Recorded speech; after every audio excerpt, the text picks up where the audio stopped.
Ele estava a afogar-se no lago, a boca a gritar por socorro, e toda a gente na margem apenas observava. Ninguém queria saltar para salvar aquele homem de fato, até que um miúdo de rua que mal sabia nadar fez o impensável. O Diogo tinha apenas 12 anos quando percebeu que, no mundo dos adultos, uma criança pobre não era diferente de um fantasma. Todos o viam, mas ninguém queria realmente reconhecer a sua existência. Vivia há 4 meses debaixo da ponte do Jardim Público de Serpa, num recanto que encontrara depois de ser expulso de 3 abrigos diferentes. Não era por ser agressivo ou violento. O Diogo era expulso por ser problemático, um código que os assistentes sociais usavam para crianças que faziam perguntas sobre pais desaparecidos. Naquela manhã de sábado, o sol brilhava intensamente e o parque estava repleto de famílias a fazer piqueniques. O Diogo observava à distância as crianças a correr na relva, os pais a empurrar baloiços e as mães a arrumar sanduíches em bancos coloridos. Era como ver um filme de uma vida que ele nunca tivera, mas que sabia que existia para os outros. Estava a apanhar latas vazias quando ouviu os gritos vindos do lago.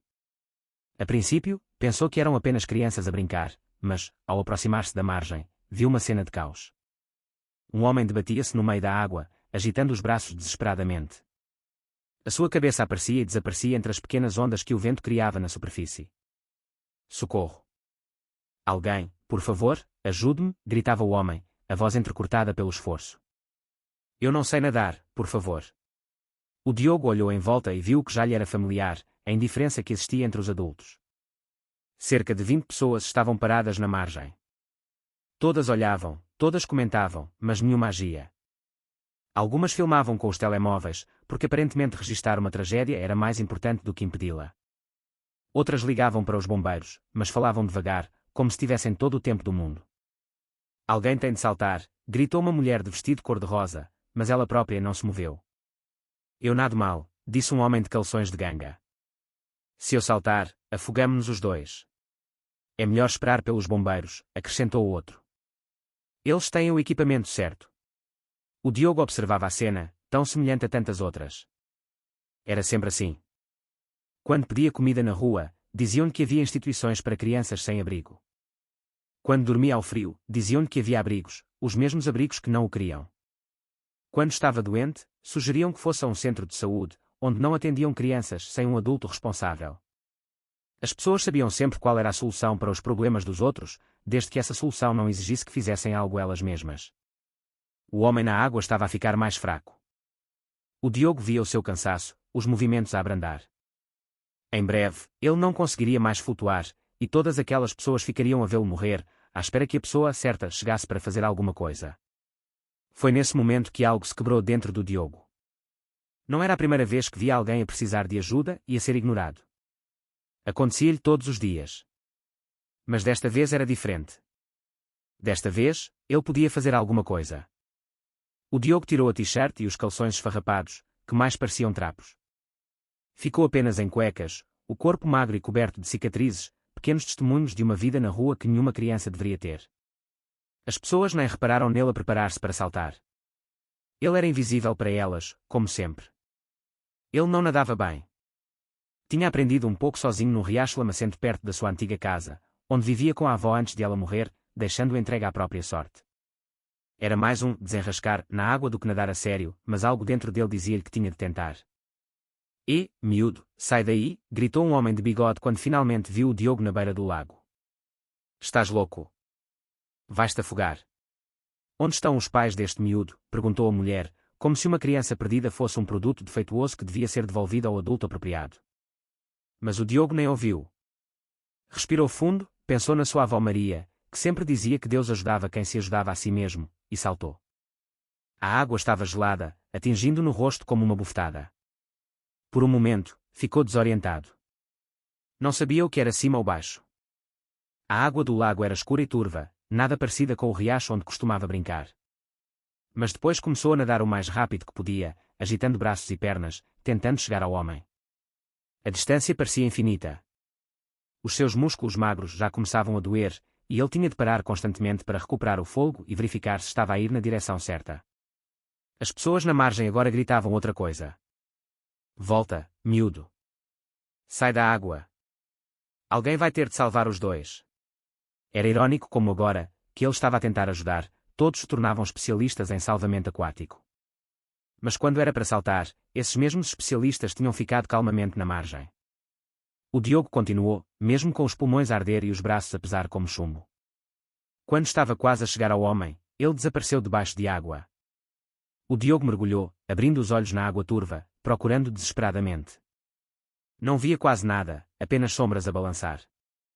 Veio à superfície para respirar e mergulhou novamente. Desta vez, tocou em algo macio.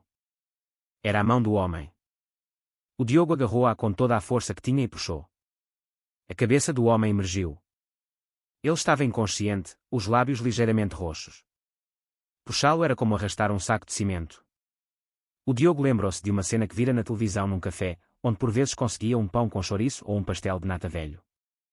Colocou a mão debaixo do queixo do homem e começou a flutuar de costas, a puxá-lo. Cada movimento era uma luta contra a sua própria exaustão. O homem pesava muito mais do que ele, e a roupa encharcada arrastava-os a ambos para baixo. O Diogo engoliu água várias vezes. Sentiu o peito a arder. Houve um momento em que pensou que não ia conseguir, que iam morrer os dois ali. Mas depois lembrou-se do que a avó lhe dizia sempre: Diogo, podes não ter nada na vida, mas tens duas coisas que ninguém te pode tirar: a tua dignidade e a capacidade de ajudar os outros. E foi isso que ele fez. Pela primeira vez na vida, estava a ser ajudado. As pessoas na margem entraram na água até aos joelhos, estendendo ramos e cordas. Quando o Diogo chegou perto o suficiente, várias mãos agarraram-nos e puxaram-nos para fora. Ele foi atirado para a relva como um peixe fora de água, a contorcer-se e a tremer de frio e exaustão. O homem jazia ao seu lado na relva. Uma enfermeira, que estava a passear no parque, começou a fazer compressões torácicas e respiração boca a boca. O Diogo ficou por perto, a pingar água, mas com os olhos fixos no homem que acabara de salvar. Após alguns minutos, que pareceram uma eternidade, o homem tossiu, cuspiu água e abriu lentamente os olhos. Olhou para o céu azul como se o estivesse a ver pela primeira vez. Ele está vivo, gritou a enfermeira, e as pessoas aplaudiram. Nesse momento, o homem virou a cabeça e viu o Diogo. Os seus olhares cruzaram-se e, por um instante, ficaram a olhar um para o outro. O homem tentou falar, mas apenas um sussurro rouco saiu. Foste tu. Foste tu que me salvaste. O Diogo acenou com a cabeça, incapaz de articular palavras. O homem estendeu a mão trêmula e tocou no braço do Diogo. Como te chamas, rapaz? Conseguiu sussurrar. Diogo, repetiu o homem, como se estivesse a gravar o nome na memória. Eu sou o Rui Mendes. Nunca me esquecerei do que fizeste por mim hoje. Nunca. Em breve, os bombeiros e uma ambulância chegaram. Colocaram o Rui numa maca, verificaram os seus sinais vitais e fizeram uma série de perguntas. Ele insistia que estava bem e que não precisava de ir para o hospital, mas os bombeiros explicaram que era o protocolo. Antes de entrar na ambulância, o Rui chamou o Diogo. Onde vives, Diogo? O Diogo apontou vagamente na direção da ponte. Ali. O Rui franziu a testa, sem compreender. Debaixo da ponte. A expressão do Rui mudou completamente. Olhou para o rapaz magro e cheio de cicatrizes, com roupas que pareciam trapos, e percebeu. Tu não tens família. O Diogo abanou a cabeça. O Rui ficou em silêncio por alguns segundos, a processar a informação. Uma criança de rua, sem ninguém, tinha arriscado a vida por um estranho, enquanto adultos abastados tinham ficado na margem a dar desculpas. Eu volto amanhã, disse o Rui ao Diogo, a voz embargada pela emoção. Quero falar contigo. Tenho muito para te dizer. A ambulância partiu, e a multidão dispersou-se lentamente. Em breve, o Diogo estava sozinho na margem do lago, encharcado, como se nada tivesse acontecido.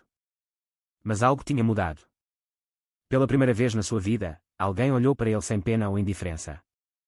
O Rui olhou para ele com gratidão, com respeito, como se ele fosse alguém importante. O Diogo não fazia ideia de que Rui Mendes era um dos homens mais ricos da cidade, dono de vários negócios, uma fortuna de milhões e uma casa que mais parecia um hotel. E agora, devia tudo a um rapaz de 12 anos que dormia debaixo de uma ponte. A caminho do seu recanto, o Diogo pensou naquele olhar, na promessa de que o Rui voltaria. Será que voltaria mesmo? Será que se esqueceria dele antes de chegar ao hospital? Os adultos prometiam sempre coisas às crianças de rua. Amanhã trago-te comida.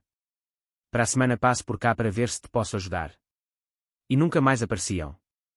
Mas havia algo na forma como o Rui falara, algo que fez o Diogo acreditar que desta vez podia ser diferente, que talvez, pela primeira vez na sua vida, alguém fosse cumprir uma promessa. Naquela noite, a dormir sobre um pedaço de cartão úmido debaixo da ponte, o Diogo sonhou com águas calmas e uma mão estendida. Ele ainda não sabia, mas aquele salto para o lago tinha salvo duas vidas, a de Rui Mendes, que estava a morrer afogado, e a sua própria, que estava a morrer lentamente de invisibilidade e abandono. O Rui Mendes passou a noite no hospital, submetido a todos os exames que os médicos exigiram, TAC, eletrocardiograma, radiografia ao tórax e uma série de outros testes com nomes complicados. O custo era mais do que muitas pessoas ganhavam no mês. Os médicos disseram-lhe que tivera sorte, que mais uns minutos debaixo de água e teria sido tarde demais. Mas o Rui não conseguia parar de pensar no rapaz, na criança magra que saltara para a água sem hesitar, enquanto 20 adultos ficaram na margem a dar desculpas. Um rapaz pobre, que dormia debaixo de uma ponte, e que, apesar de tudo, tinha arriscado a vida por um estranho. O Rui estava habituado a analisar pessoas. 25 anos no mundo dos negócios tinham-no ensinado a ler o caráter, a distinguir quem valia a pena de quem era só conversa. E naqueles breves segundos em que olhou nos olhos do Diogo, viu algo que raramente encontrava nos seus círculos de negócios, bondade genuína. Na manhã seguinte, o Rui dispensou o motorista e conduziu ele próprio até ao parque. Eram 8 da manhã de um domingo, e havia poucas pessoas por perto. Estacionou perto do lago onde quase morrera e caminhou em direção à ponte. Não sabia exatamente para onde olhar. Só se lembrava de o Diogo ter apontado naquela direção. Foi então que ouviu uma voz de criança a cantarolar debaixo da ponte. Desceu por um caminho íngreme, agarrando-se a ramos para não escorregar, e encontrou o que procurava. O Diogo estava sentado num pedaço de cartão, a comer um pão caseiro de há uns dias. Ao seu lado, havia uma garrafa de água a meio, uma mochila esfarrapada e um cobertor fino e cheio de buracos. Era tudo o que ele tinha no mundo. Literalmente tudo. Quando viu o Rui a descer, o Diogo ficou espantado. Não conseguia acreditar que o homem tinha mesmo voltado. Os adultos nunca cumpriam as suas promessas com as crianças de rua. Essa fora uma das primeiras lições que aprendera a viver sozinho. Olá, Diogo, disse o Rui, parando a alguns metros de distância. Não queria assustar o rapaz. Lembraste de mim? Sim, senhor. O senhor Rui. O Diogo levantou-se, limpando as migalhas dos calções. Mesmo a viver na rua, a avó ensinara-lhe a ser educado com os mais velhos. O Rui olhou para o quarto do Diogo. Era um recanto abrigado da chuva, mas completamente aberto dos lados. O inverno ali devia ser terrivelmente frio, e o verão, insuportavelmente quente. Não havia privacidade, nem segurança, nem nada do que uma criança precisa para crescer. Posso sentar-me contigo? Perguntou o Rui. O Diogo acenou com a cabeça, ainda desconfiado. O Rui sentou-se no chão, sujando o seu fato caro, mas não pareceu importar-se. Ficaram em silêncio por alguns minutos, a ouvir o som dos carros a passar na ponte por cima deles. Diogo, quantos anos tens? 12, senhor. E há quanto tempo vives aqui? Há 4 meses, precisamente. O Diogo falava em voz baixa, sempre pronto para fugir se fosse preciso. A rua ensinara-lhe que situações que pareciam demasiado boas para ser verdade geralmente eram uma armadilha. O Rui sentiu uma pontada no peito. Durante 4 meses, esta criança vivera assim, invisível para a sociedade, a sobreviver com os restos que os outros deitavam fora. E antes disso, com quem vivias? Com a minha avó. Mas ela ficou doente e partiu.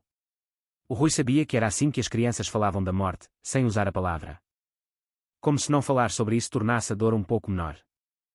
Não tens outros familiares? Tios, primos? O Diogo abanou a cabeça. Ela era tudo o que eu tinha. E por que não estás no orfanato?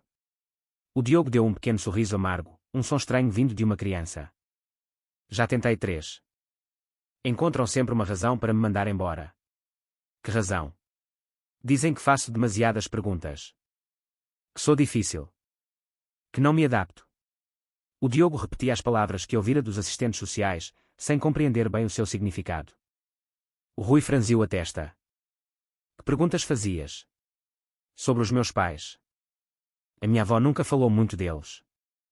Só disse que partiram quando eu era bebê. Eu queria saber se estavam vivos, se tinham outros filhos, se algum dia viriam buscar-me. Mas os assistentes sociais não gostam dessas perguntas. Dizem que tenho de aceitar a minha situação e parar de sonhar, que uma criança abandonada não deve ter expectativas. O Rui sentiu a raiva a crescer dentro dele. Como podiam adultos, pagos para cuidar de crianças, ser tão cruéis? Como podiam castigar uma criança por querer saber o seu próprio passado? Diogo, tens fome? O rapaz hesitou. O orgulho era um luxo que uma criança de rua não podia ter, mas ele também não queria parecer que estava a pedir. Um bocadinho, sim. Que tal irmos comer alguma coisa? Conheço uma tasca no centro da cidade que serve um bitoque com batatas fritas e sumo de laranja, e arroz doce excelente. O Diogo olhou para o Rui como se ele estivesse a falar uma língua estrangeira. O senhor quer levar-me a comer? Quero, se quiseres vir comigo. Eu quero, mas... estou sujo. As pessoas vão olhar para mim de lado. O Rui olhou para o rapaz, o cabelo estava emaranhado, o rosto tinha manchas de terra, e as roupas precisavam desesperadamente de uma lavagem. Mas o que ele via não era a sujidade. Era uma criança que fora abandonada pelo sistema, mas que, apesar de tudo, mantivera a bondade no coração. Diogo, tu salvaste a minha vida ontem. Se alguém olhar para ti de lado, vai ter de olhar para mim de lado também. E garanto-te que ninguém terá coragem para isso. O Diogo arrumou as suas poucas posses na mochila. Não por desconfiança do Rui, mas por hábito de rua. Nunca se sabe quando se tem de fugir, por isso é preciso estar sempre preparado. O Rui levou o Diogo a uma tasca no centro da cidade. Era um lugar simples, mas limpo e acolhedor. Quando entraram, o Diogo notou alguns olhares, mas o Rui ignorou-os. Pediu uma mesa nos fundos e fez questão de se sentar de frente para o rapaz.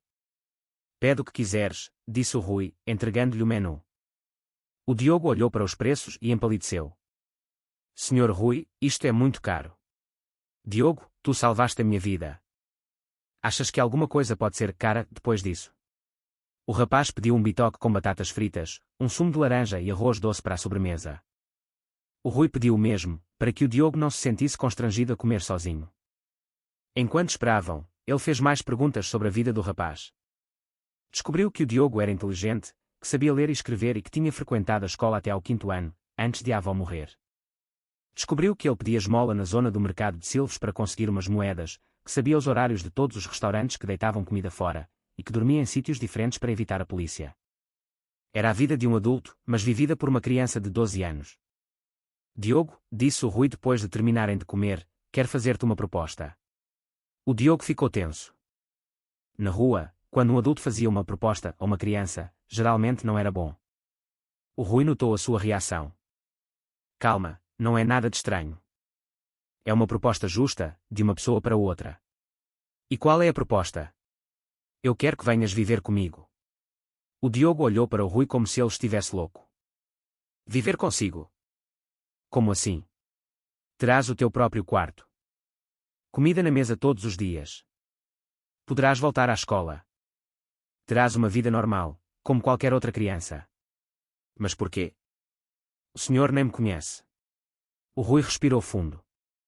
Como explicar a uma criança de 12 anos que a sua vida mudará a dele em poucos minutos? Como falar de gratidão, de admiração, da necessidade de retribuir? Diogo, eu estive perto de morrer ontem. E quem me salvou não foi uma das pessoas ricas que estavam na margem.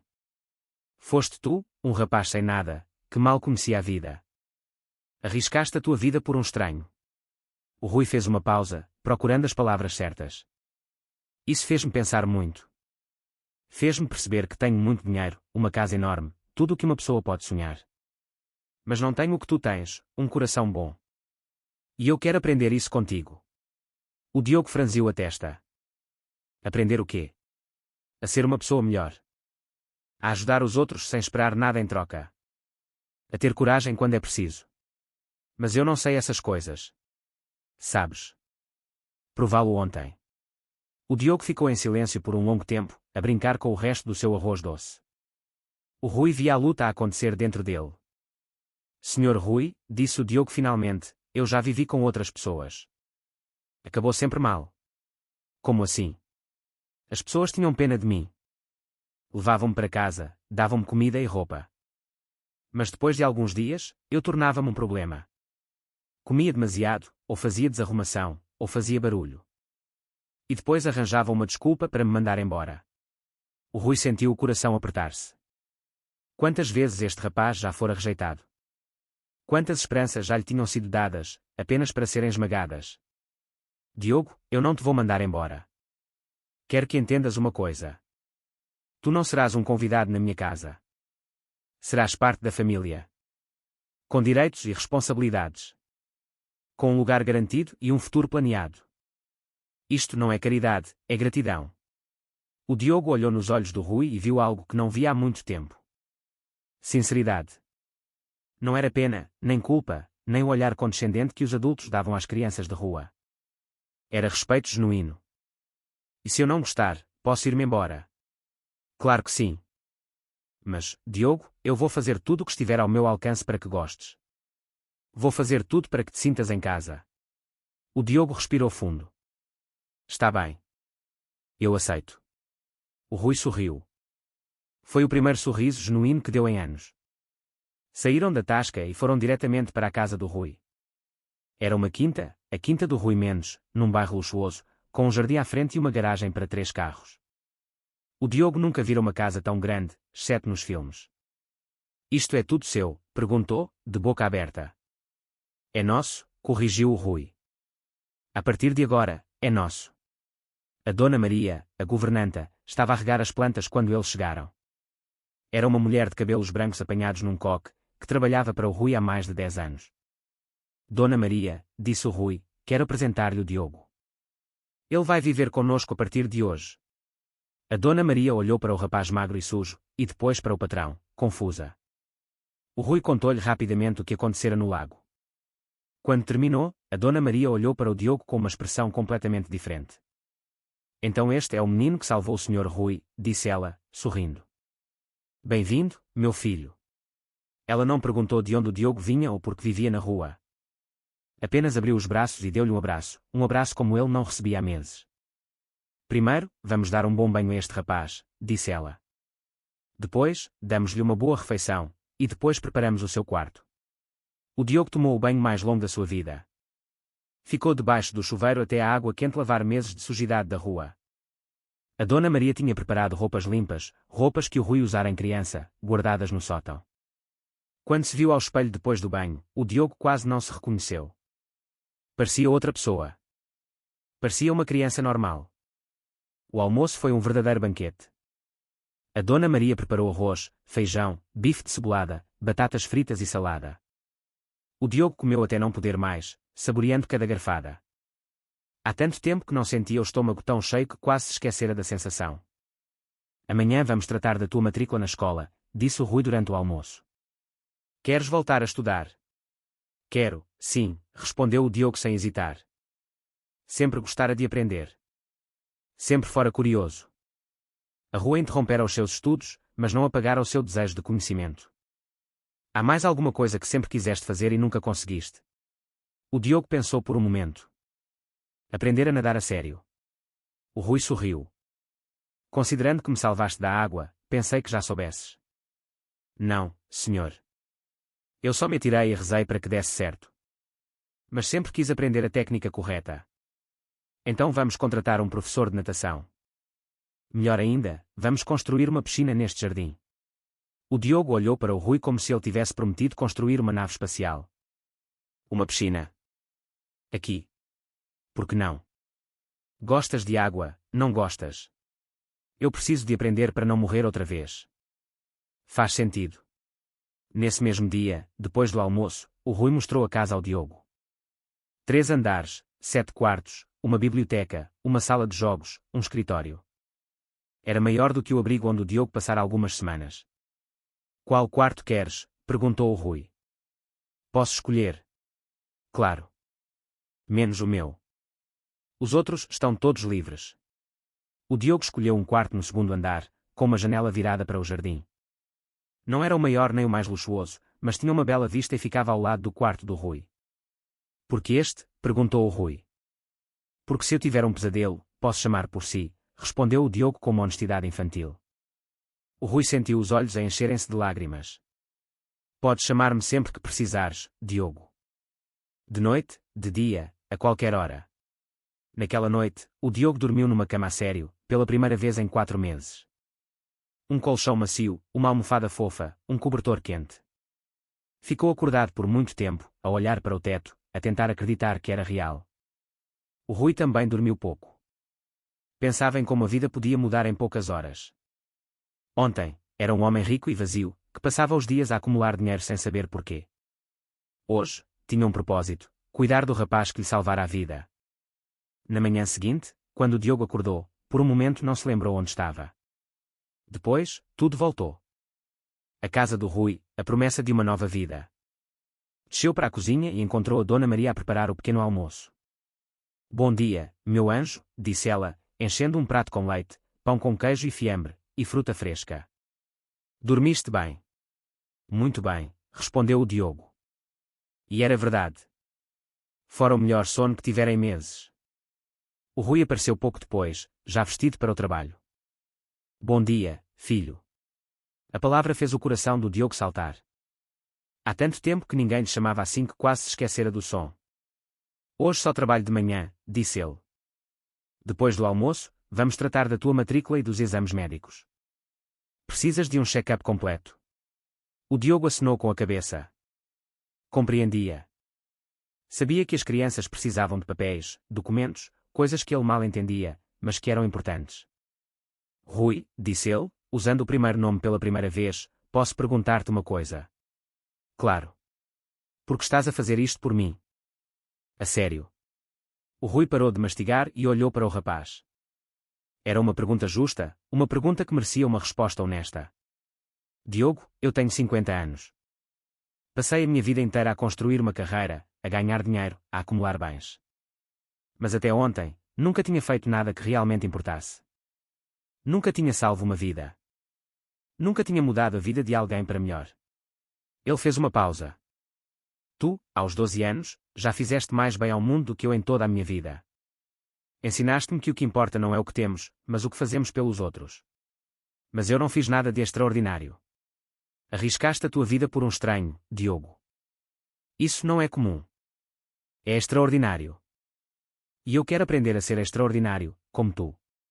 O Diogo sorriu. Ainda era um sorriso tímido, mas cheio de esperança. Terminaram o pequeno almoço a conversar sobre a escola, as aulas de natação e os planos para o futuro.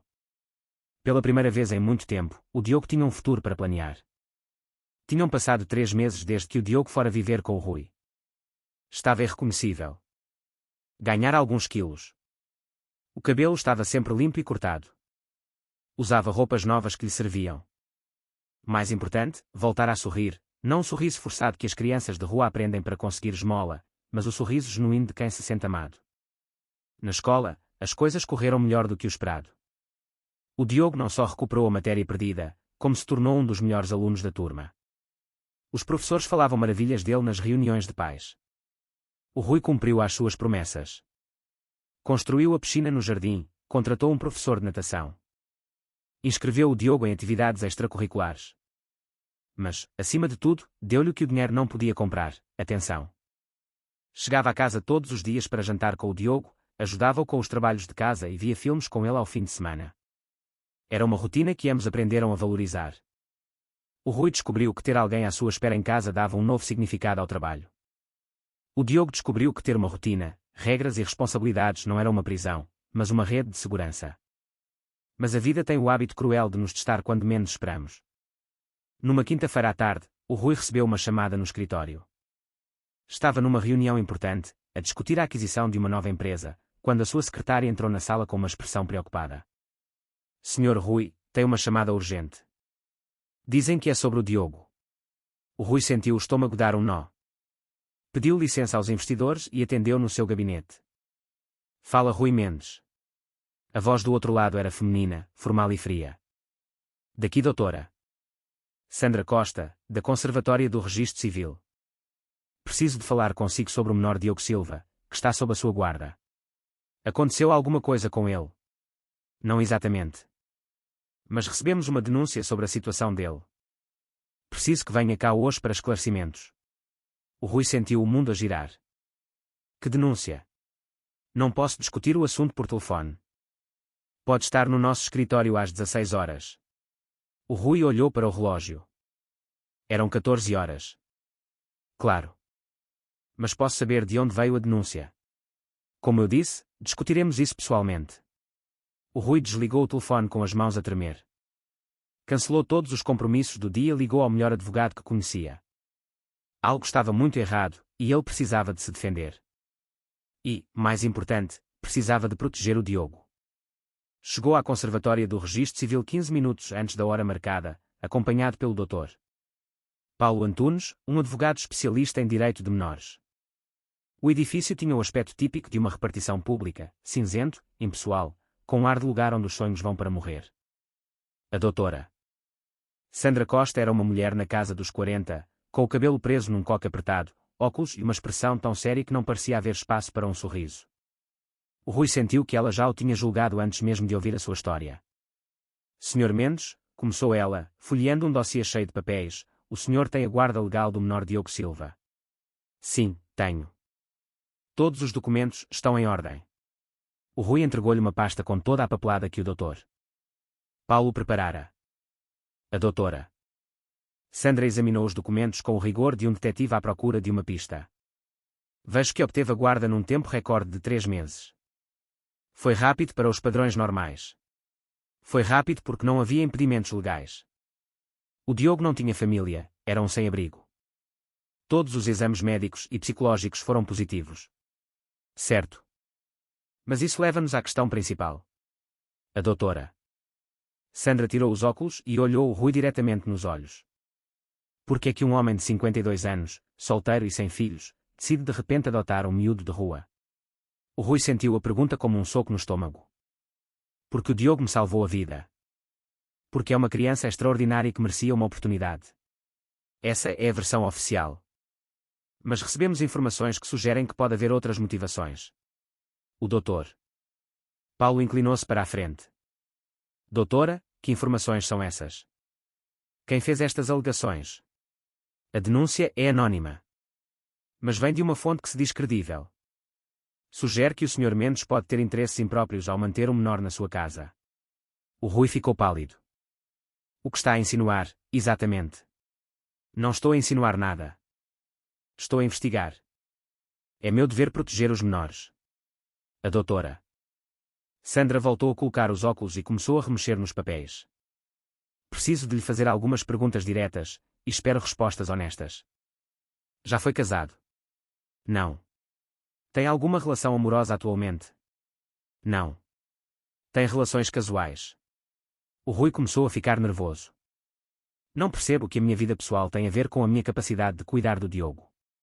Por favor, responda à pergunta. Não, não tenho relações casuais. A doutora Sandra tomou notas. O senhor e o Diogo dormem em quartos separados? Claro que sim. Alguma vez deu banho ao Diogo? Nunca. O Diogo tem 12 anos. Ele trata da sua própria higiene. Já dormiram na mesma cama? O Rui explodiu. Do que estou a ser acusado aqui? O doutor Paulo pousou a mão no antebraço do Rui, um sinal para se acalmar. Doutora, estas perguntas são ofensivas e irrelevantes. O meu cliente tem o direito de saber as acusações específicas. Como eu disse, a denúncia questiona as motivações do Sr. Mendes. E é meu dever investigar qualquer suspeita de situação imprópria envolvendo o menor. Mas que situação imprópria? O Rui estava a perder a paciência. O Diogo está saudável e feliz. Está a ir lindamente na escola. O que mais querem? Queremos garantir que ele está bem e que não há qualquer risco para o seu desenvolvimento. O doutor Paulo levantou-se. Doutora, a menos que tenha provas concretas de alguma irregularidade, este interrogatório constitui coação ilegal. O meu cliente tem cooperado com todos os pedidos. A doutora Sandra também se levantou. Doutor Antunes, não estou a coagir ninguém. Estou a cumprir o meu dever. E parte desse dever é interrogar a criança. O Rui sentiu um arrepio. Interrogar o Diogo? Sim. Amanhã, aqui na conservatória, às 14 horas. Ele vai ficar aterrorizado.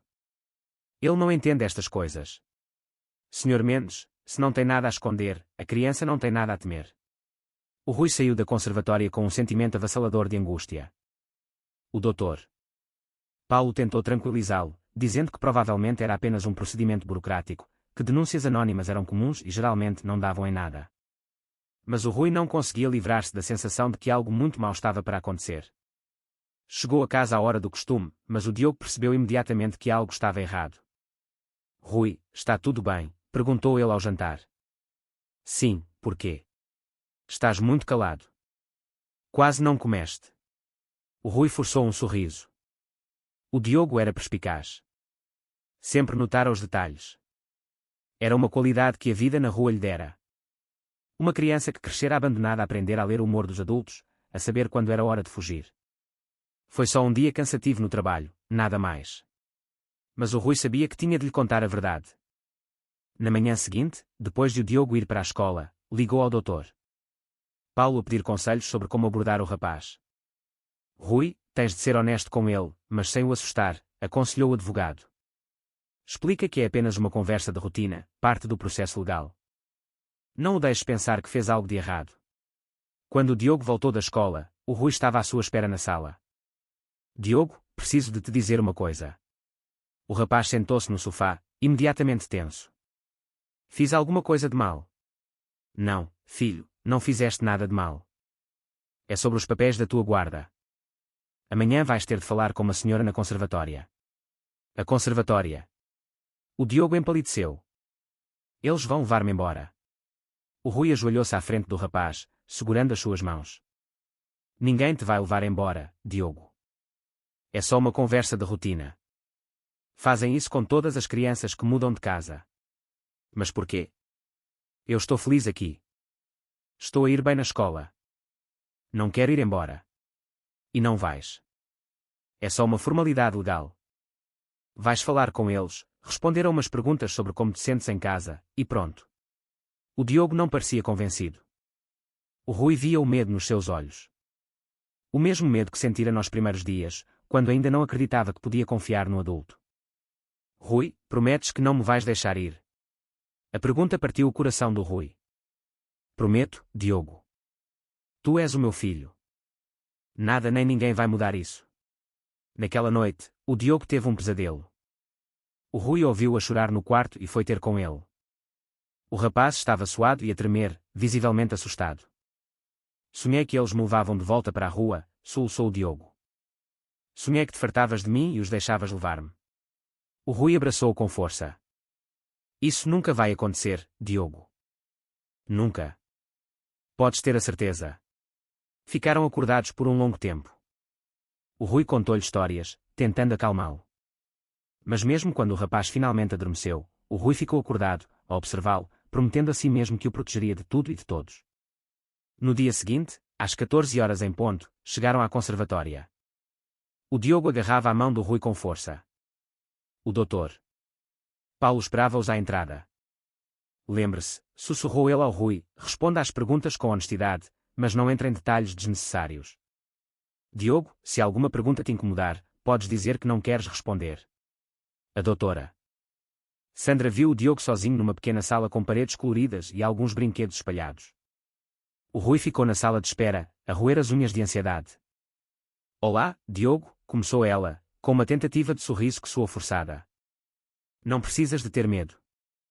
Só quero conversar um pouco contigo. O Diogo sentou-se na ponta da cadeira, pronto para fugir se fosse preciso. Gostas de viver com o Rui? Gosto. Muito. Por quê? Porque ele cuida de mim. Dá-me comida, roupa. Leva-me à escola. Trata-me bem. Ele alguma vez fez algo que te deixasse envergonhado? O Diogo franziu a testa. Como assim? Algo que achasses estranho, que te fizesse sentir mal? Não. O Rui nunca fez nada para me envergonhar. A doutora Sandra anotou algo. Ele alguma vez te bateu? Nunca. Ele nunca me bateu. Ele alguma vez gritou contigo? Não. O Rui nunca grita comigo. Vocês brincam juntos. Às vezes jogamos videojogos. Vemos filmes. Que jogos? O Diogo começou a ficar confuso. Por que é que ela estava a perguntar sobre jogos? Só para eu perceber a vossa relação. A doutora Sandra inclinou-se para a frente. Diogo, se o Rui alguma vez te pediu para fazeres algo que não querias, podes contar-me. Nada te vai acontecer. Ele nunca me pediu para fazer nada que eu não quisesse. Tens a certeza? Tenho. Absoluta. Achas que o Rui é uma pessoa má? A pergunta apanhou-a de surpresa. Não, Diogo, só estou a tentar perceber se estás bem cuidado. Estou. O Rui é a melhor pessoa que conheço. Ele salvou-me a vida. Como assim? Ele tirou-me da rua. Deu-me uma família. Antes dele, eu não tinha ninguém. A doutora Sandra fez mais algumas perguntas, mas era claro que não ia conseguir nada que confirmasse as suspeitas da denúncia anónima. O Diogo falava do Rui com um carinho genuíno, com gratidão, mas também com o respeito de uma criança que se sente segura e amada. Após 40 minutos, ela dispensou o Diogo e chamou o Rui de volta. Senhor Mendes, falei com o rapaz. Parece estar bem adaptado. Não apresenta sinais de maus-tratos nem de desconforto. O Rui respirou de alívio. Vou redigir o meu relatório. Provavelmente será favorável à manutenção da guarda. Provavelmente. Senhor Mendes, tem de entender que o meu dever é proteger as crianças. E embora tudo pareça estar bem, vou continuar a acompanhar o caso. O Rui saiu da conservatória com uma mistura de alívio e frustração. Por um lado, estava aliviado por o Diogo ter lidado bem com a entrevista. Por outro, estava frustrado por saber que aquilo ainda não era o fim. Alguém tinha apresentado uma queixa contra ele, e essa pessoa não ia desistir facilmente. Naquela noite, ao jantar, o Diogo perguntou: Rui, por que é que aquela senhora fez tantas perguntas estranhas? Que tipo de perguntas, filho? Perguntou se já me tinhas batido. Se me obrigavas a fazer coisas que eu não queria. Como se tu fosses uma pessoa má. O Rui suspirou. Diogo, há pessoas no mundo que não conseguem acreditar que pessoas boas existem. Quando alguém ajuda outra pessoa sem esperar nada em troca, elas pensam que há algo de errado. Mas isso é estúpido. É, mas infelizmente, o mundo às vezes funciona assim. O Diogo pensou por um momento. Rui, se eles tentarem levar-me embora, eu não vou. Como assim? Eu fujo. Escondo-me. Prefiro voltar para a rua do que te deixar. O Rui sentiu os olhos a encherem-se de lágrimas. Isso não vai acontecer, Diogo, eu prometo. Mas no fundo, o Rui não tinha tanta certeza. Sabia que quem quer que tivesse feito a denúncia não ia desistir. E sabia que, em Portugal, quando alguém quer destruir a vida de outra pessoa usando o sistema, muitas vezes consegue. Mal sabia ele que o pior da batalha ainda estava para vir. Passaram-se 2 semanas desde a entrevista na conservatória, e o Rui pensava que o pior já tinha passado. O relatório da doutora Sandra foi positivo, confirmando que o Diogo estava bem cuidado e feliz. A vida parecia ter voltado ao normal. O Diogo continuava a destacar-se na escola. As aulas de natação progrediam, e os dois tinham estabelecido uma rotina familiar perfeita. Mas numa sexta-feira à tarde, tudo mudou novamente. O Rui estava no escritório quando o Dr. Paulo lhe ligou. A voz do advogado estava tensa, preocupada. Rui, preciso que venhas ao meu escritório agora. Temos um problema sério. Qual é o problema? Não quer falar por telefone. Podes vir já. O Rui cancelou a sua agenda e foi direto para o escritório do advogado. O Dr. Paulo estava na sua sala, com vários papéis espalhados na secretária e uma expressão que o Rui nunca lhe vira. Rui, senta-te. O que te vou dizer vai ser difícil de ouvir. O Rui sentou-se, o coração a bater descontroladamente. O que aconteceu? Descobri quem fez a denúncia anónima contra ti. E porquê? O Dr. Paulo pegou num dossiê e abriu-o à frente do Rui. Lembras-te daquela empresa que estavas a pensar comprar há umas semanas, a construtora Pires? Lembro-me. Por que é que nunca fechámos o negócio? Porque descobrimos irregularidades nas finanças deles. Lembras-te que cancelaste a compra à última da hora? O Rui franziu a testa. Lembro. Mas o que é que isso tem a ver com o Diogo? O Dr. Paulo suspirou. O dono da construtora Pires é um homem chamado Carlos Pires. Quando cancelaste a compra, a empresa dele foi à falência. Ele perdeu tudo e, aparentemente, culpa-te por isso. Mas eu não sou responsável pelos problemas financeiros dele. Claro que não. Mas ele não vê as coisas assim. Acha que investigaste a empresa dele de propósito para o prejudicar, e decidiu vingar-se. O Rui começou a compreender. Foi ele que fez a denúncia. Sim. E não ficou por aí. O Dr. Paulo pegou noutro papel. Ele contratou um detetive privado para investigar a tua vida. E agora está a espalhar rumores sobre ti e o Diogo por todo o lado. Que tipo de rumores? O Dr. Paulo hesitou antes de responder. Rumores de que tens motivações impróprias para manter a criança em casa. Que um homem de 50 anos, solteiro, que adota um miúdo de rua, tem de ter segundas intenções. O Rui sentiu-se enjoado. Isso é nojento. Como é que ele pode inventar uma coisa dessas? Porque ele sabe que este tipo de acusação é difícil de provar ou refutar. É a palavra dele contra a tua. E, infelizmente, a sociedade tem sempre uma desconfiança latente em relação a homens solteiros que cuidam de crianças. Mas ele não tem provas. Ele não precisa de provas. A mera suspeita é suficiente para destruir uma reputação, e ele sabe disso. O Rui levantou-se e começou a andar de um lado para o outro. O que é que ele quer? Dinheiro. Não. Ele quer ver-te destruído. Quer que percas tudo, tal como ele perdeu. E, aparentemente, está disposto a usar o Diogo como arma para o conseguir. Eu não posso permitir isso. O Diogo já sofreu demasiado na vida. Rui, há mais. O doutor. Paulo pegou noutro papel. Ele não está a agir sozinho. Conseguiu convencer algumas pessoas influentes de que tu és um perigo para as crianças. Pessoas com poder para transformar a tua vida no inferno. Que pessoas? A vereadora Carla Pereira, que lidera a Comissão de Proteção de Menores da cidade. O procurador Nuno Ramos. E vários empresários com quem fazes negócios. O Rui sentiu o seu mundo a desabar. Eles acreditaram nas mentiras dele. Rui, tens de entender. O Carlos Pires é muito convincente. Ele não te acusa diretamente. Apenas levanta questões preocupantes. Fala em proteger as crianças, em responsabilidade social. É manipulação. Claro que é manipulação, mas é manipulação inteligente. Ele está a usar a causa mais nobre de todas, a proteção das crianças, para justificar um ataque pessoal. O Rui sentou-se, sentindo-se derrotado. O que podemos fazer?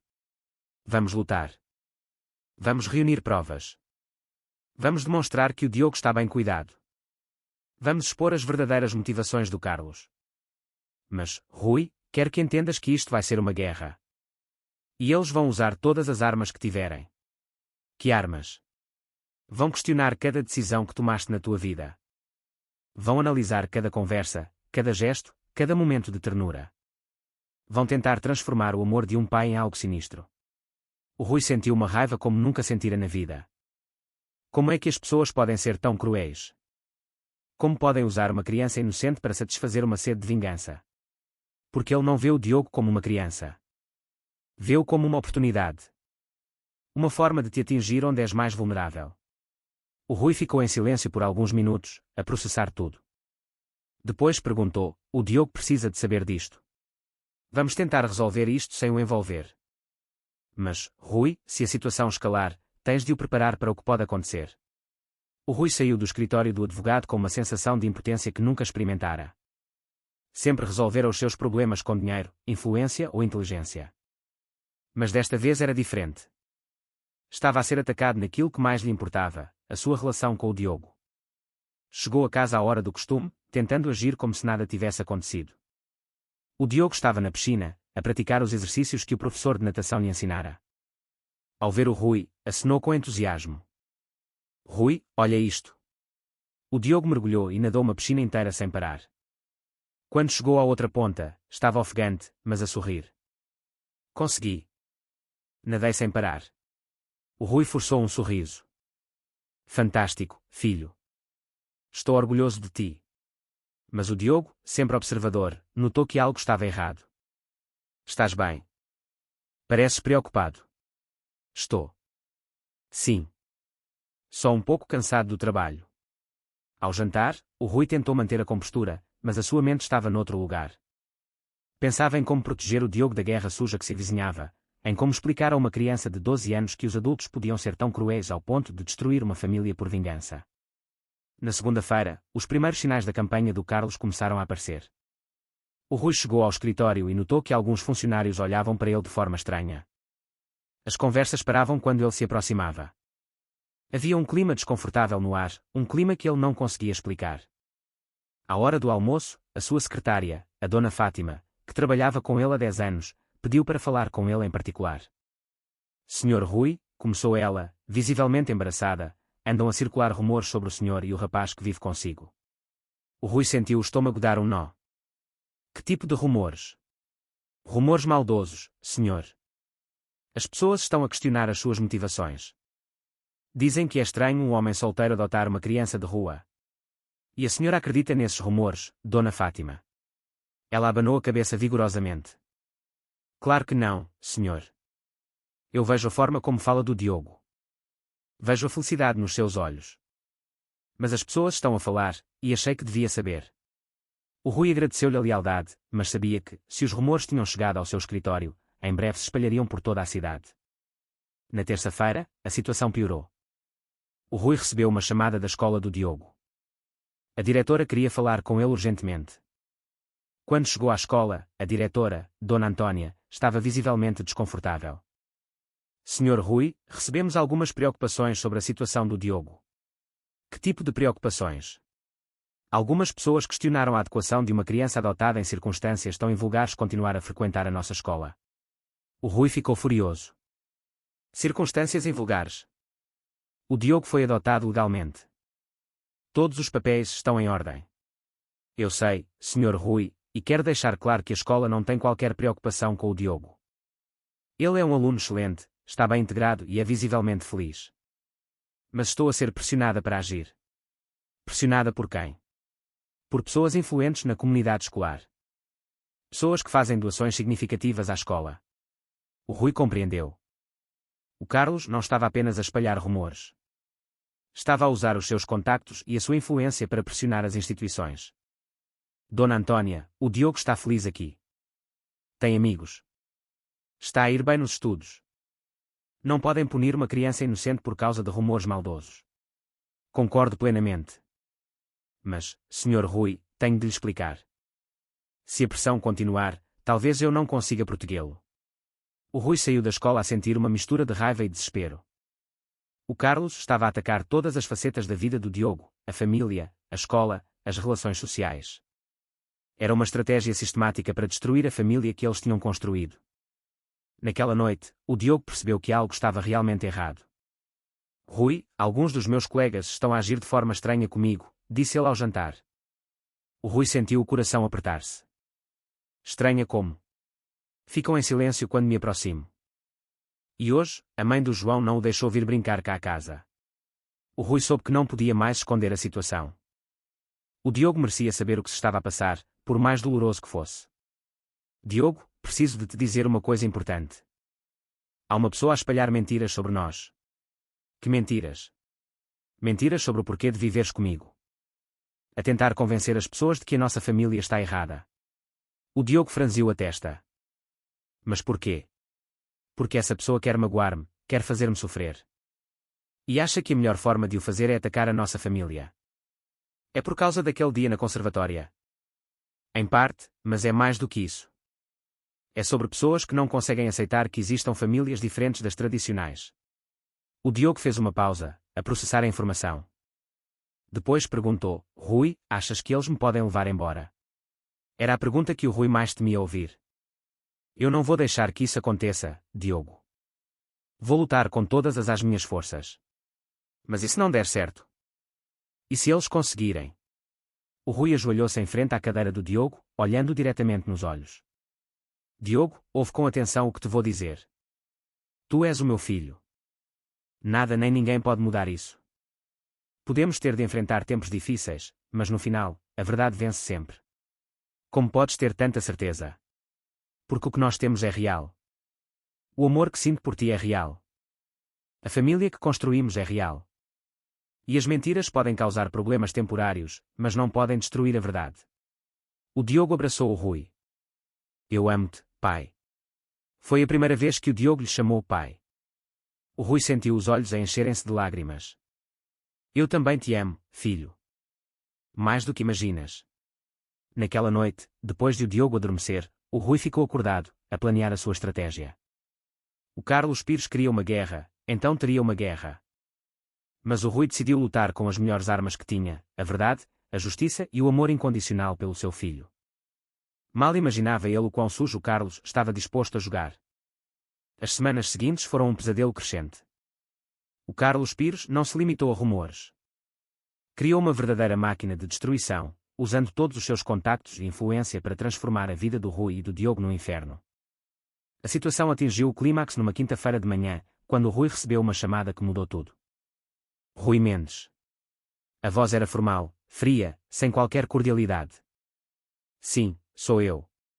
Daqui doutor Nuno Ramos, do Ministério Público. Preciso que esteja no meu gabinete hoje, às 14 horas. O assunto diz respeito ao processo do menor Diogo Silva. O Rui sentiu o seu mundo a desabar. Qual é a situação? Recebemos um pedido formal para a revisão da sua guarda. Há alegações sérias que precisam de ser abordadas. Que alegações? Prefiro discutir isso pessoalmente. Às 14 horas, Sr. Mendes. E traga o seu advogado. O Rui desligou, as mãos a tremer. Ligou imediatamente ao Dr. Paulo, que confirmou os seus piores receios. Eles avançaram com um processo judicial, Rui. Estão a pedir que o Diogo seja retirado da tua casa imediatamente. Com que base? Alegam que há indícios de risco para a criança. É uma acusação vaga, mas suficiente para pedir uma medida cautelar. O Rui sentiu-se enjoado. Uma medida cautelar significa que um juiz pode ordenar que o Diogo saia da tua casa como precaução, enquanto o processo decorre. Mas isso é absurdo. Não há provas de nada. Rui, tens de entender. Em casos de menores, a mera suspeita é suficiente para que se tomem medidas preventivas. O princípio é proteger primeiro, investigar depois. O Rui cancelou todos os seus compromissos e preparou-se para a reunião mais importante da sua vida. Sabia que não se tratava apenas de papéis e legalidades, mas da sobrevivência da família que ele e o Diogo tinham construído. O gabinete do Ministério Público era projetado para intimidar. Paredes cobertas de diplomas e livros de direito, uma secretária maciça de madeira escura, cadeiras que faziam qualquer pessoa sentir-se pequena. O Dr.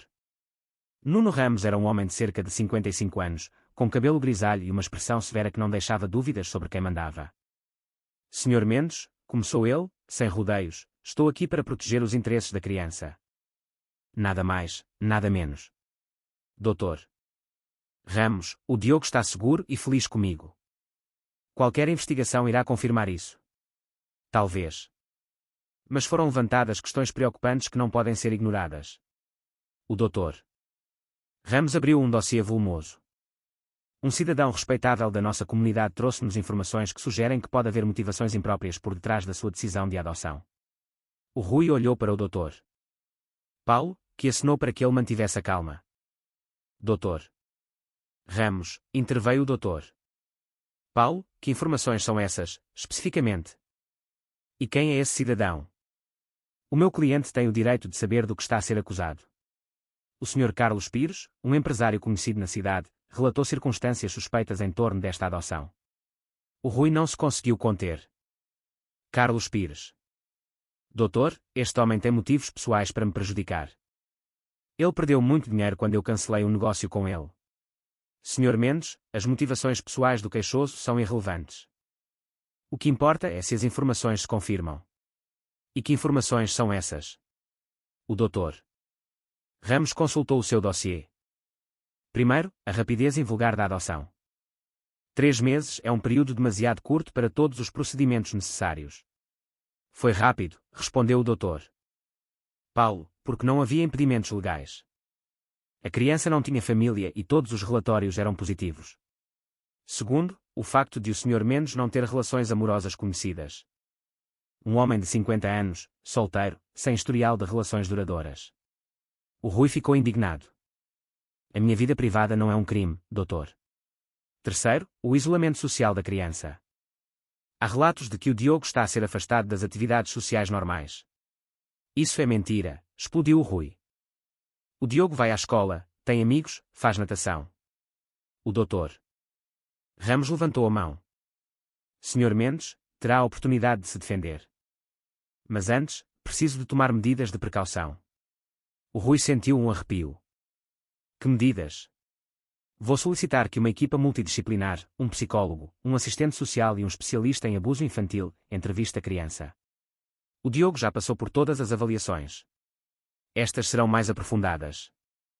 E até que estejam concluídas, vou pedir que a criança seja colocada num programa de acolhimento. O mundo do Rui desabou. O que é que isso significa? Significa que o Diogo será temporariamente colocado numa família de acolhimento enquanto investigamos a situação.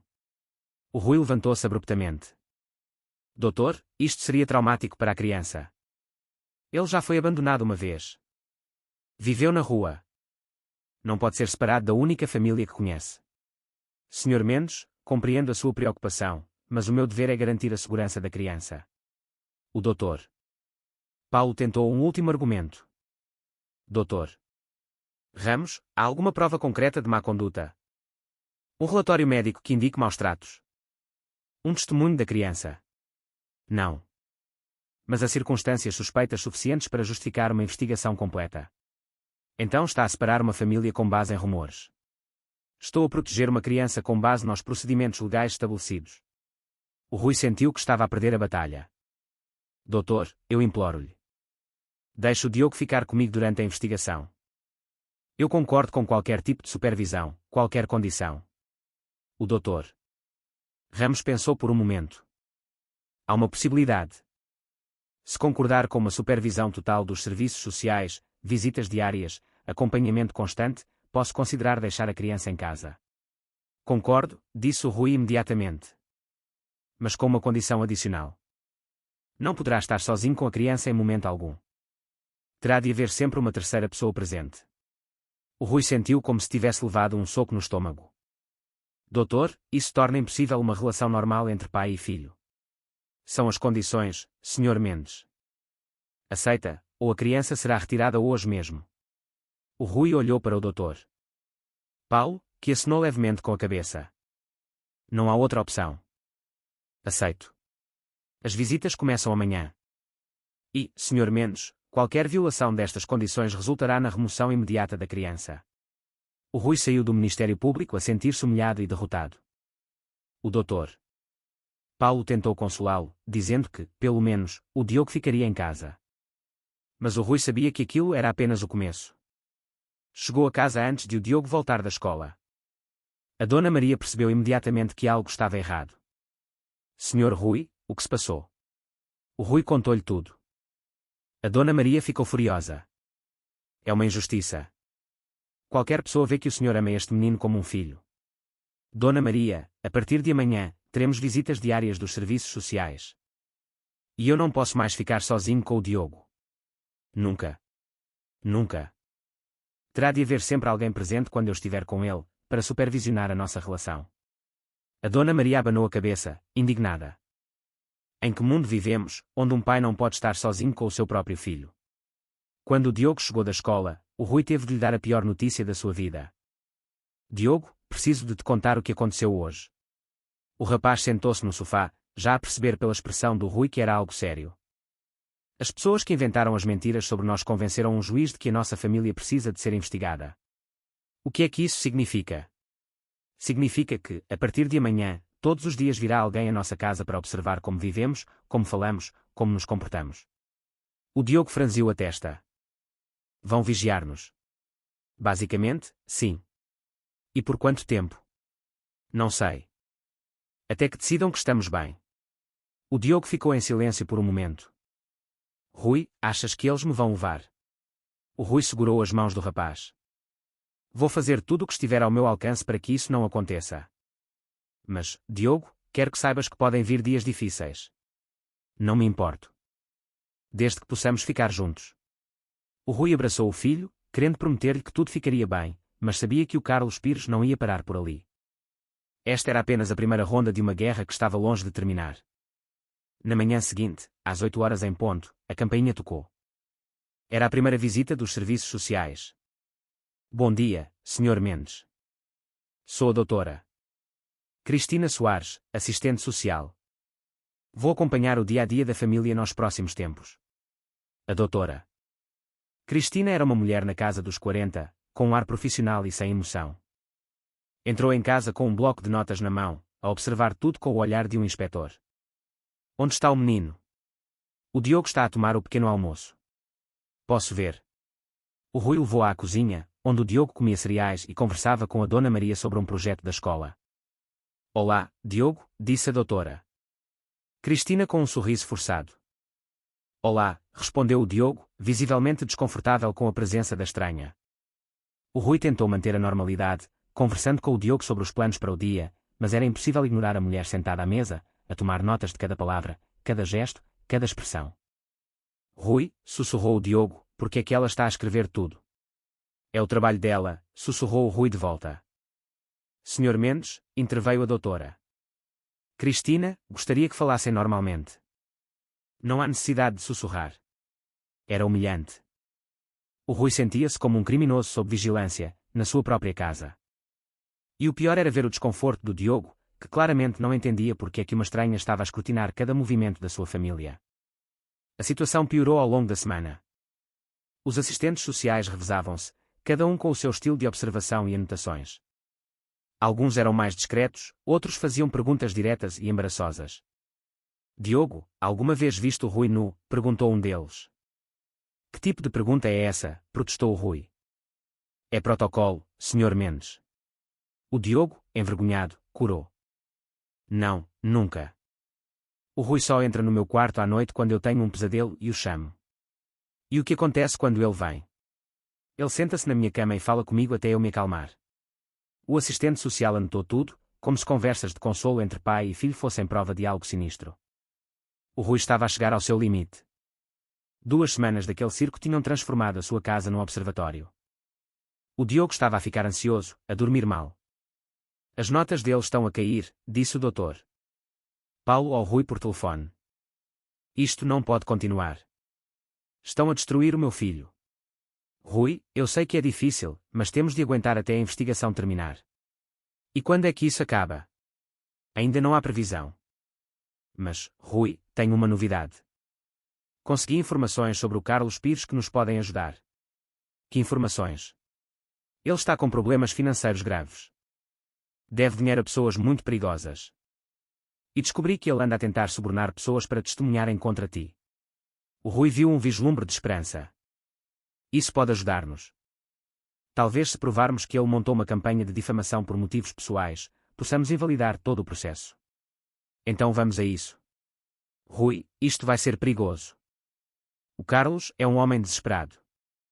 E homens desesperados fazem coisas desesperadas. Não me importo. Só quero a minha família de volta. Naquela noite, depois de o Diogo adormecer e o vigilante noturno ter saído, o Rui sentou-se na varanda. Pensou em como, há poucos meses, era um homem rico, bem-sucedido e respeitado. Agora, era um suspeito, vigiado na sua própria casa, a ter de provar a sua inocência todos os dias. Mas ao olhar para o quarto onde o Diogo dormia, o Rui soube que tudo valia a pena. Aquele rapaz mudara a sua vida para melhor, ensinara-lhe o que realmente importava, e ele não ia desistir da família que tinham construído juntos, custasse o que custasse. A guerra estava longe de terminar, mas o Rui estava pronto para a batalha final. 3 semanas de vigilância constante transformaram a casa do Rui num campo de batalha psicológico. O Diogo estava visivelmente deprimido, e as suas notas na escola caíram a pique. Perdeu o apetite, e as olheiras debaixo dos olhos mostravam que não dormia bem. O Rui sentia-se impotente a ver o filho definhar, mas sabia que qualquer reação emocional da sua parte seria registada e usada contra ele. Numa segunda-feira de manhã, tudo começou a mudar. O Rui estava no escritório quando o doutor Paulo lhe ligou, com uma urgência na voz que não ouvia há semanas. Rui, preciso que venhas cá agora. Tenho algo que pode virar este caso completamente. O que aconteceu? Não quero falar por telefone, mas posso adiantar que o Carlos Pires cometeu um erro grave.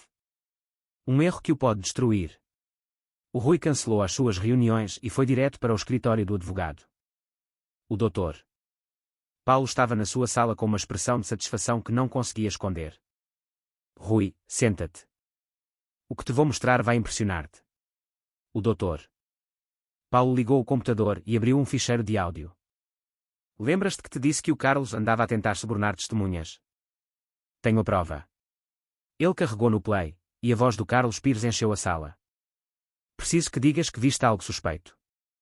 Não precisa de ser concreto, apenas o suficiente para levantar dúvidas. Dou-te 15.000 euros pelo teu testemunho. Uma segunda voz respondeu, não sei, Carlos.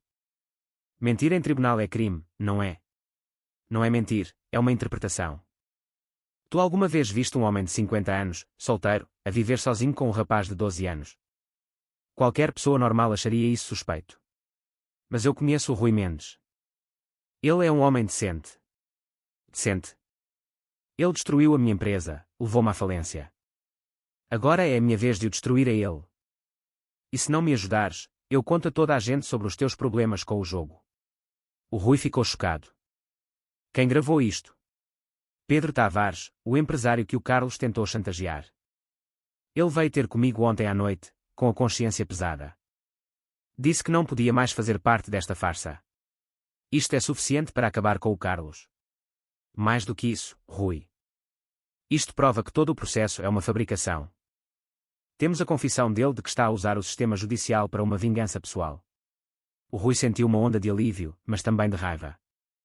A quantas pessoas ele tentou subornar? Segundo o Pedro, pelo menos 5. Empresários que lhe deviam dinheiro, pessoas com dificuldades financeiras, até funcionários públicos. E alguns aceitaram. 2 aceitaram. Mas agora que temos esta gravação, eles terão de escolher entre dizer a verdade ou serem processados por perjúrio. O Dr. Paulo pegou noutro papel. E há mais. Investiguei a situação financeira do Carlos. Ele não está apenas falido, está em processo de insolvência pessoal. Deve 3 milhões de euros a agiotas, pessoas perigosas que não aceitam atrasos. Isso explica o desespero dele. Exatamente. Ele está sob pressão de pessoas que lhe podem fazer mal a ele e à família. É por isso que ele precisa de te destruir com tanta urgência. O Rui abanou a cabeça, chocado com a crueldade da situação. Ele estava disposto a destruir uma criança inocente por causa de dinheiro. Pior. Estava disposto a usar o sistema de proteção de menores como arma de chantagem. O que fazemos agora? Primeiro, vamos entregar esta gravação ao Procurador Ramos. Segundo, vamos processar o Carlos por difamação, calúnia, abuso do sistema judicial e tentativa de extorsão. E terceiro, vamos pedir uma audiência de emergência para suspender toda a investigação. O Rui levantou-se, sentindo uma nova energia pela primeira vez em semanas. Quando fazemos isto? Vou ligar ao Procurador Ramos agora mesmo e pedir uma reunião para hoje. O Dr. Paulo conseguiu uma reunião para as 15 horas. O Rui foi para o Ministério Público com uma confiança que não sentia há muito tempo. Sabia que finalmente tinha as armas necessárias para defender a sua família. O Dr. Ramos recebeu-os com a mesma expressão séria de sempre, mas o Rui notou um certo desconforto na sua postura. Doutor, começou o Dr. Paulo diretamente, o meu cliente tem sido vítima de uma fraude judicial. E eu tenho a prova. Ele colocou um gravador na mesa e carregou no play. À medida que a gravação tocava, a expressão do procurador mudou de ceticismo para surpresa, e depois para indignação. Esta gravação é autêntica? Perguntou ele quando a gravação terminou. É perfeitamente autêntica. E temos uma testemunha que pode confirmar que o Carlos Pires tentou subornar pelo menos 5 pessoas para acusarem falsamente o meu cliente. O Dr. Ramos ficou em silêncio por um momento, claramente a ponderar as implicações daquela revelação. Senhor Mendes, disse ele finalmente, se isto for verdade, o senhor foi vítima de uma grave injustiça. Doutor, respondeu o Rui, tentando controlar a emoção na voz, há 3 semanas que a minha família está a ser destruída por mentiras. O meu filho está traumatizado. A minha reputação foi arruinada. A minha casa tornou-se uma prisão. Tudo por causa da vingança de um homem que nem sequer conheço. O Dr. Ramos abanou a cabeça, visivelmente envergonhado. Dr. Antunes, o que é que solicita? Primeiro, o fim imediato de toda a supervisão à família. Segundo, o arquivamento do caso. Terceiro, uma investigação criminal a Carlos Pires por abuso do sistema judicial. Com esta prova, posso conceder os 2 primeiros pedidos imediatamente. Quanto ao terceiro, vou encaminhar o caso para a polícia judiciária. O Rui sentiu os olhos a encherem-se de lágrimas de alívio. Doutor Ramos, isso significa que posso voltar a ter uma vida normal com o meu filho. Significa que pode voltar a ser um pai, sem interferência do Estado. E, Sr. Mendes, quero pedir desculpa por este transtorno. O Rui apertou a mão do procurador. Doutor, o senhor cumpriu o seu dever. O verdadeiro culpado é o Carlos Pires. Ao sair do gabinete, o Rui ligou imediatamente para casa. Dona Maria, pode dizer à supervisora que pode ir embora e não voltar mais. Senhor Rui, o que aconteceu? Descobrimos quem estava por detrás de tudo. A verdade, Dona Maria, venceu. Finalmente venceu. O Rui chegou a casa a tempo de o Diogo voltar da escola. O rapaz entrou pela porta com a mesma expressão triste que se tornara habitual nas últimas semanas. Olá, Rui, disse ele, sem grande entusiasmo. Onde está a nossa vigilante? Diogo, senta-te aqui comigo. Tenho notícias muito importantes. O rapaz sentou-se no sofá, mas o Rui percebeu que ele estava preparado para mais uma má notícia. Filho, a vigilância acabou. Nunca mais teremos ninguém a vigiar a nossa família. O Diogo olhou para o Rui com uma mistura de confusão e esperança. Como assim? Descobrimos a pessoa que inventou as mentiras. E provamos que eram mentiras. O Rui respirou fundo. Era hora de o Diogo saber toda a verdade. Diogo, lembras-te quando falei da pessoa que estava a espalhar os rumores? Descobrimos que se chama Carlos Pires, e que ele fez isto porque se queria vingar de mim. Vingar-se de quê? De um negócio que correu mal. Ele perdeu muito dinheiro e achou que a culpa era minha. Então decidiu atacar-me, usando-te a ti. O Diogo franziu a testa. Ele usou-me. Ele sabia que a forma mais cruel de me magoar era atacar a nossa família. Então inventou histórias sobre mim, pagou pessoas para mentirem, e usou o sistema de proteção de menores para nos atormentar. E agora? Agora foi desmascarado. Temos uma gravação dele a admitir que mentiu. E a justiça percebeu que errou conosco. O Diogo ficou em silêncio por um momento, a processar tudo. Rui, isso quer dizer que voltamos a ser uma família normal. O Rui abraçou o filho com força. Isso quer dizer que nunca deixamos de ser uma família normal, Diogo. Apenas algumas pessoas mais tentaram convencer-nos do contrário. E falharam. E o que vai acontecer a esse Carlos? Ele vai ser processado por tudo o que fez. Vai ter de pagar pelas mentiras que inventou. Naquela noite, pela primeira vez em semanas, os três jantaram sozinhos, o Rui, o Diogo e a Dona Maria. Sem supervisores, sem gravadores, sem julgamentos. Apenas uma família normal, a ter uma conversa normal sobre o seu dia. Sabes o que me magoou mais nisto tudo? Disse o Diogo durante o jantar. Não foram as perguntas estranhas nem as pessoas a olharem para nós. Foi ver-te sempre triste. O Rui sentiu o coração apertar-se. Eu estava preocupado, filho. Tinha medo que eles conseguissem separar-nos. Mas nunca desististe de mim. Nunca. E nunca o farei. A Dona Maria, que aguentara todo aquele circo com a paciência de uma santa, finalmente desabafou. Agora podemos voltar a ser uma família a sério. Nós sempre fomos uma família a sério, disse o Rui. Apenas tentaram fazer-nos esquecer disso. 3 dias depois, o Rui recebeu uma chamada inesperada. Era o Carlos Pires. Rui, preciso de falar consigo. Não temos nada para falar, Carlos. Por favor. 5 minutos. Pessoalmente. Contra o conselho do Dr. Paulo, o Rui concordou em encontrar-se com o Carlos numa pastelaria café pública. Queria olhar nos olhos do homem que quase destruíra a sua família. O Carlos estava irreconhecível, mais magro, abatido, com a roupa amarrotada e olheiras profundas. Parecia um homem que não dormia há dias. Rui, eu sei que não tem motivos para me ouvir, mas preciso de lhe pedir perdão. O que eu fiz a si e ao Diogo foi cruel, foi desumano. Usei uma criança inocente para satisfazer a minha raiva. O Rui ficou em silêncio, deixando o Carlos falar. Eu estava desesperado. Devia dinheiro a pessoas perigosas. Pensei que se fizesse pressão suficiente sobre si, o senhor me pagaria para eu retirar as acusações. Então foi chantagem desde o início. Sim. E foi a coisa mais baixa que já fiz na minha vida. O Carlos começou a chorar. Eu tenho filhos, Rui. Tenho uma filha da idade do Diogo. Como fui capaz de fazer uma coisa destas? O Rui olhou para aquele homem desfeito e sentiu mais pena do que raiva. Carlos, você quase destruiu a minha família. Quase traumatizou o meu filho para sempre. Eu sei. E vou carregar essa culpa para o resto da minha vida. O que quer de mim? Nada. Só queria pedir desculpa pessoalmente. Antes de resolver os meus problemas. O Rui não gostou do tom da última frase. Que problemas? As pessoas a quem devo dinheiro não são muito pacientes. E eu não tenho como pagar. O Rui começou a ficar preocupado. Apesar de tudo o que o Carlos lhe fizera, não queria que ninguém se magoasse. Carlos, há outras saídas. Pode ir à polícia, entrar num programa de proteção de testemunhas. O Carlos abanou a cabeça. Não há mais saídas para mim, Rui. Fiz muitas coisas más. Chega uma altura em que temos de pagar pelas nossas escolhas.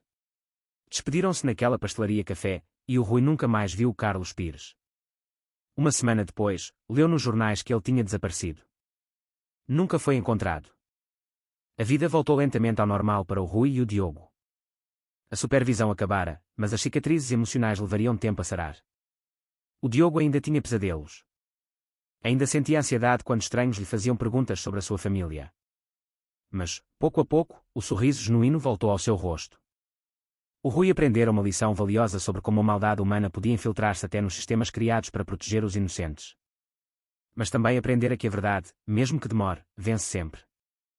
E, mais importante, aprendera que o amor entre um pai e um filho é forte o suficiente para superar qualquer tempestade. Capítulo 5. O Círculo do Amor. 5 anos mais tarde, o Diogo estava na bancada do Clube de Natação do Lolé, a incentivar os seus alunos numa competição regional. Aos 17 anos, não só se tornara um nadador de excelência, como era o treinador voluntário mais jovem da história do clube.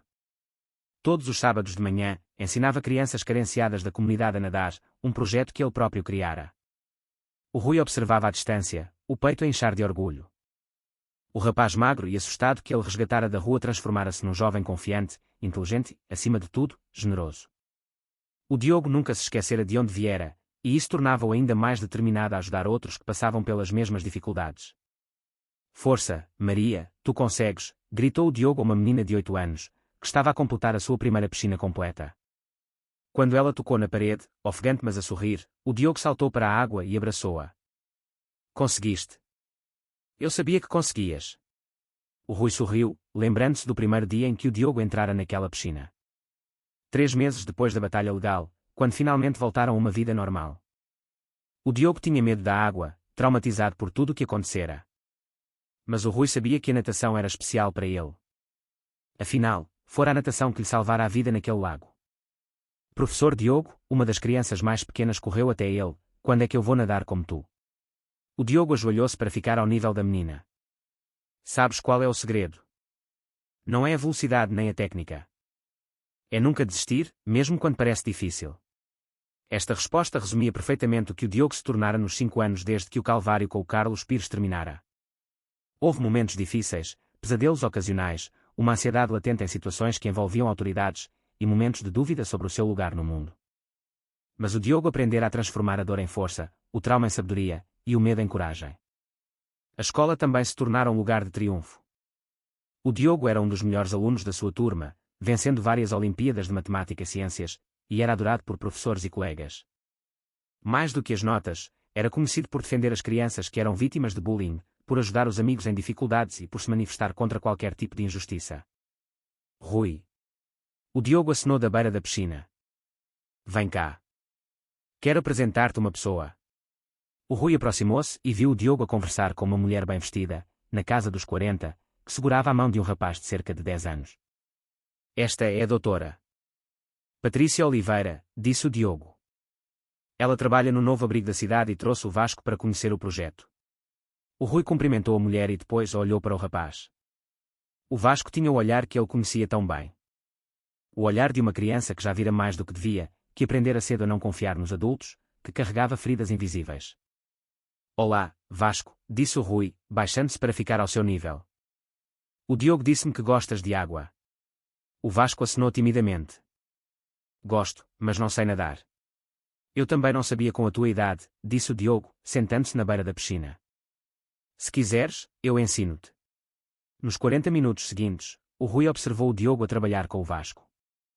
Com uma paciência infinita, um encorajamento constante e uma compreensão profunda das barreiras que uma criança abandonada enfrenta.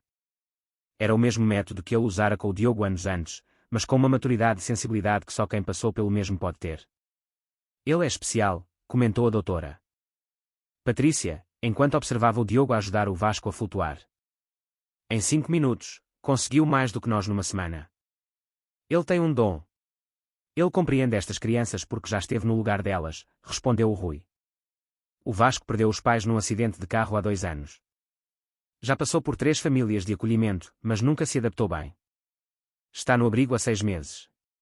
O Rui sentiu o coração apertar-se. A história do Vasco era demasiado parecida com a do Diogo. Ele tem outros familiares? Não. Está completamente sozinho no mundo. Depois da aula, quando todos os alunos já tinham ido embora, o Diogo sentou-se ao lado do Rui na bancada. Pai, disse ele, adorava usar essa palavra, especialmente em momentos importantes. Reparaste no Vasco hoje? Reparei. Fizeste um ótimo trabalho com ele. Ele faz-me lembrar de mim há 5 anos. Assustado, desconfiado, a pensar que o mundo estava contra mim. O Rui sabia onde a conversa ia dar. E queres ajudá-lo?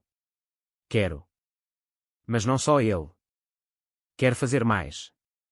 O Diogo virou-se para olhar o Rui diretamente nos olhos. Pai, quero que ajudemos outras crianças como o Vasco, como eu fui um dia. Como? Quero que nos tornemos uma família de acolhimento. Que abramos a nossa casa para crianças que precisam de um porto seguro temporário. O Rui ficou surpreendido com a proposta, mas não totalmente. Nos últimos anos, notara a afinidade natural do Diogo com crianças em dificuldades, na escola, no clube, no bairro. Sempre que havia uma criança a precisar de ajuda, o Diogo estava lá. Diogo, isso é uma grande responsabilidade. E tu estás prestes a terminar o liceu, a entrar na universidade. Pai, eu sei que é uma grande responsabilidade, mas pensa bem. Temos uma casa enorme, temos recursos, e, mais importante, temos experiência. Sabemos o que funciona e o que não funciona com crianças traumatizadas. O Rui ponderou a proposta. Nos 5 anos desde que adotara o Diogo, a sua vida ganhara um significado que nunca imaginara. Ser pai tornara-se a coisa mais importante e gratificante que alguma vez fizera. E já pensaste em como isso funcionaria? Pensei muito. Podíamos começar com uma criança, ver como corre. A Dona Maria ia adorar ter mais movimento em casa, e o doutor Paulo pode ajudar-nos com a parte legal. O Rui sorriu. O Diogo pensara em tudo. Sabes que isto seria temporário, certo? O objetivo do acolhimento é preparar as crianças para voltarem para as suas famílias biológicas ou para serem adotadas por outras famílias. Eu sei. E está tudo bem. Às vezes, a maior ajuda que podemos dar a alguém é ser uma ponte para algo melhor. O Rui abraçou o filho, maravilhado com a sua maturidade e generosidade. Está bem. Vamos falar com a doutora Patrícia. Vamos ver quais são os procedimentos. Vamos ver como podemos ajudar. 3 meses depois, o Vasco foi viver com o Rui e o Diogo. Foi um período de adaptação difícil. O Vasco tinha problemas de comportamento, crises de raiva, pesadelos constantes e problemas de confiança. Mas o Diogo estava sempre lá, com uma paciência infinita, partilhando as suas próprias experiências, mostrando que era possível superar qualquer trauma. Vasco, disse o Diogo uma noite, ao encontrá-lo a chorar no quarto, posso contar-te um segredo. Quando eu vim viver para aqui, eu chorava todas as noites. Por que é que choravas? Porque tinha medo. Tinha medo que o Rui se fartasse de mim e me mandasse embora. Tinha medo de não ser bom o suficiente para ser filho dele. E quando é que deixaste de ter medo? O Diogo pensou por um momento. Acho que deixei de ter medo quando percebi que uma família não é sobre ser perfeito. É sobre ser amado, mesmo quando não se é perfeito. Aos poucos, o Vasco começou a abrir-se, a sorrir, a fazer amigos na escola, a aprender a nadar como um peixe. 8 meses depois, quando uma família de outro estado se ofereceu para o adotar, ele estava pronto. Vou ter muitas saudades vossas, disse ele no dia da partida. E nós tuas? Respondeu o Rui. Mas vais levar uma parte da nossa família contigo, e vais deixar uma parte de ti aqui conosco. Nos 2 anos seguintes, mais 6 crianças passaram pela casa do Rui e do Diogo. Cada uma com a sua história, os seus traumas, os seus desafios. Algumas ficaram por alguns meses, outras por mais de um ano.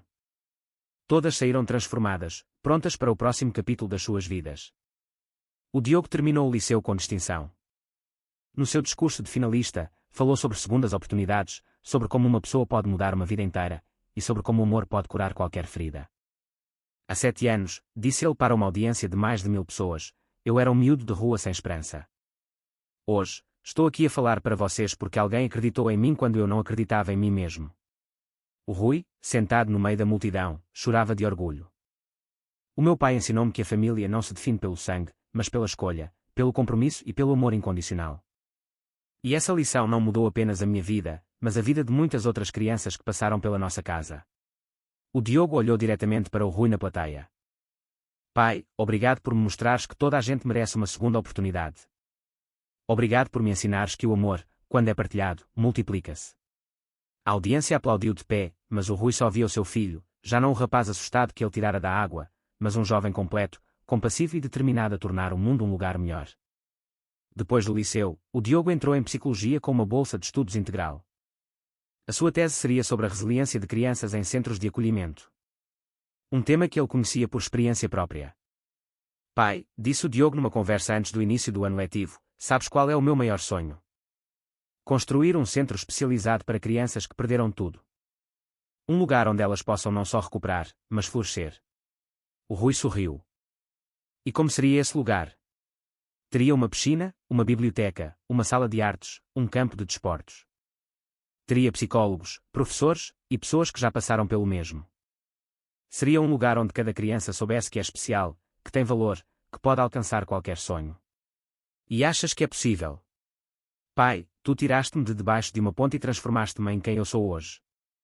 Se isso foi possível, tudo é possível. 10 anos mais tarde, o Centro de Acolhimento Esperança era uma realidade. Construído num terreno doado pelo Rui e financiado por uma fundação que criaram juntos, o centro abrigava 45 crianças e adolescentes. O Diogo, agora um psicólogo licenciado e especialista em trauma infantil, era o diretor. O Rui, já reformado, dedicava todo o seu tempo ao projeto. A inauguração oficial contou com a presença de centenas de pessoas, incluindo funcionários do governo, empresários e famílias que tinham adotado crianças que passaram pelo centro. Mas os convidados de honra eram as próprias crianças. Algumas ainda viviam lá, outras já tinham sido adotadas ou reunidas com as suas famílias. O Vasco, agora com 20 anos e estudante de engenharia, fez questão de estar presente. Diogo, disse ele, abraçando o homem que considerava um irmão mais velho, olha para o que construíste. Nós construímos, corrigiu o Diogo. Cada criança que passou pela nossa casa ajudou a construir este lugar. O Rui observava, o coração a transbordar de gratidão. 17 anos antes, era um homem rico e vazio, sem saber qual era o propósito da sua vida. Hoje, sabia exatamente para que nascera. Para ser pai do Diogo e, através dele, tocar a vida de centenas de outras crianças. Pai, aproximou-se o Diogo, agora um homem de 27 anos, casado e à espera do primeiro filho, queres fazer as honras? O Rui cortou a fita que inaugurava o Centro de Acolhimento Esperança. Mas foi o Diogo quem fez o discurso. Este centro existe por causa de um salto, começou ele. Tudo começou há 17 anos, quando um rapaz desesperado saltou para um lago para salvar um homem que se estava a afogar. Naquele momento, nenhum dos dois sabia que se estavam a salvar um ao outro. O Rui sentiu os olhos a encherem-se de lágrimas. Esse rapaz era eu. Esse homem é o meu pai, Rui Mendes. E o que aconteceu depois daquele salto prova que um único ato de bondade pode criar ondas que se espalham pelo mundo. O Diogo fez uma pausa, olhando para todas as crianças presentes. Cada criança que está aqui tem o poder de mudar o mundo. A nossa missão é ajudá-las a descobrir esse poder. Comprometemo-nos a que nenhuma criança seja esquecida. Nenhuma seja considerada um caso perdido. Porque todos nós merecemos ter alguém que acredite em nós, quando não conseguimos acreditar em nós mesmos. Naquela noite, o Rui e o Diogo passearam pelas instalações do centro. As crianças dormiam em quartos seguros e confortáveis, os livros estavam arrumados na biblioteca, e o equipamento desportivo estava pronto a ser usado. Um lugar onde milagres aconteceriam todos os dias. Pai, disse o Diogo, parando junto ao lago artificial que construíram no centro do complexo, obrigado. Obrigado por quê, filho? Por me teres ensinado que a família é a coisa mais importante que existe. Por me teres mostrado que, ao salvar uma vida, salvas o mundo inteiro. O Rui abraçou o filho, lembrando-se daquele dia no lago, 17 anos antes, quando duas vidas se cruzaram de forma milagrosa. Obrigado eu, Diogo. Por me teres ensinado a ser pai. Por me teres mostrado que o verdadeiro amor não tem limites. Ficaram ali, pai e filho, a olhar para a superfície calma do lago, sabendo que aquilo era apenas o começo. Centenas de crianças passariam por aquele lugar. Centenas de vidas seriam transformadas, centenas de famílias nasceriam do amor e da esperança. E tudo começara com um miúdo de rua que decidiu saltar para a água para salvar um estranho. Às vezes, os maiores milagres começam com os mais pequenos atos de bondade.